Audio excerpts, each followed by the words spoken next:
এদের কোনো জন্মের ঠিক নাই। সজীব ওয়াজেদ জয় বাংলাদেশের সন্তান কিনা সেইটা সন্দেহ। আমরা দেখি তোমাদের বুকের কত বড় পাটা আছে। আজকে আমরা তোমাদেরকে প্রতিহত করতে আমরা এই জায়গায় প্রস্তুত। আওয়ামী লীগের কোন নেতৃবৃন্দ যদি অসহনশীল আচরণ করে বাংলাদেশের কোন জায়গায় একটা কর্মী শান্তিতে থাকতে আমরা দিব না। এই বাংলার মাটিতে আওয়ামী লীগ শব্দটি ইতিহাস হয়ে থাকবে। শেখ মুজিবুর রহমান সুতরাং মরণোত্তর তার বিচার কার্য বাংলাদেশের মাটিতে সম্পাদন করতে হবে। জাসদের 30,000 নেতা কর্মীদের বিচারবিহীন ভাবে হত্যা করা হয়েছে। আওয়ামী লীগের যে আজাদ কুজাত পুত্র সজীব ওয়াজেদ জয় তিনি স্পষ্ট ভাবে বলেছেন ধানমন্ডিতে আইসা তাদের শোক দিবস পালন করতে। আসা তোমরা শোক দিবস পালন করতে। আমরা দেখি তোমাদের বুকের কত বড় পাটা আছে।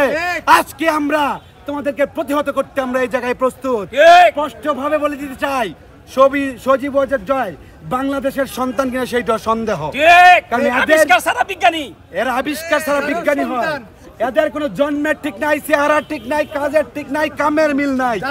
এক এক জায়গায় বিয়ে করছে ইহুদি নাসারা বিভিন্ন বিষয়। সুতরাং স্পষ্ট ভাবে বলতে চাই আওয়ামী লীগের কোন নেতৃবৃন্দ যদি এইখানে বিন্দু মাত্র কোন প্রকার অসহনশীল আচরণ করে বাংলাদেশের কোন জায়গায় একটা কর্মী শান্তিতে থাকতে আমরা দিব না। এই সরকার হচ্ছে একটি ব্যর্থ সরকার। কেন ব্যর্থ সরকার বলছি বন্ধুগণ? এই সরকার আওয়ামী লীগ, ছাত্রলীগ, যুবলীগের নেতা কর্মীদের কোথাও থেকে এখনো পর্যন্ত গ্রেফতার করতে পারে না। আমরা বলে দিতে চাই এই জুলাই অভ্যুত্থানের সহযোদ্ধারা বেঁচে থাকতে আপনারা যেইটা মূল্য সেইটা করেন। আপনারা দেখেছি উপদেষ্টা পরিষদে থেকে আপনারা এখনো পর্যন্ত দৃশ্যমান কোন বিচারের ব্যবস্থা আপনারা করতে পারেননি।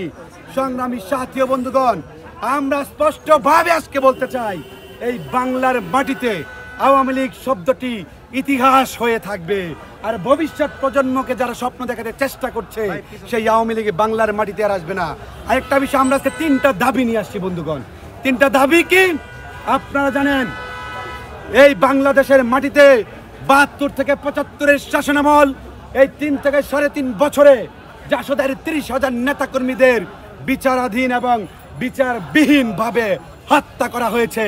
সুতরাং সেই সময় যে রাষ্ট্র শাসক ছিল শেখ মুজিবুর রহমান, সুতরাং মরণোত্তর তার বিচার কার্য বাংলাদেশের মাটিতে সম্পাদন করতে হবে। আমরা আরেকটা বিষয় বলেছি, এই যে ইতিহাস, এই যে জুলাই অভ্যুত্থানের ঐতিহ্য, এটাকে আমরা হারাতে চাই না। সেই জন্য খুনি হাসিনার ফ্যাসিজম এবং এই জুলাই যোদ্ধারা যারা আহত হয়েছে, যারা আজকে নিহত হয়েছে, সুতরাং সেই জায়গায় সেই ইতিহাসের জায়গা থেকে আপনাদের শিক্ষা গ্রহণ করতে হবে। আমরা স্পষ্টভাবে বলতে চাই আজকে প্রাথমিক ও মাধ্যমিক পর্যায়ে আজকে ইতিহাসগুলো সুন্দরভাবে বাধ্যতামূলকভাবে লিপিবদ্ধ করতে হবে।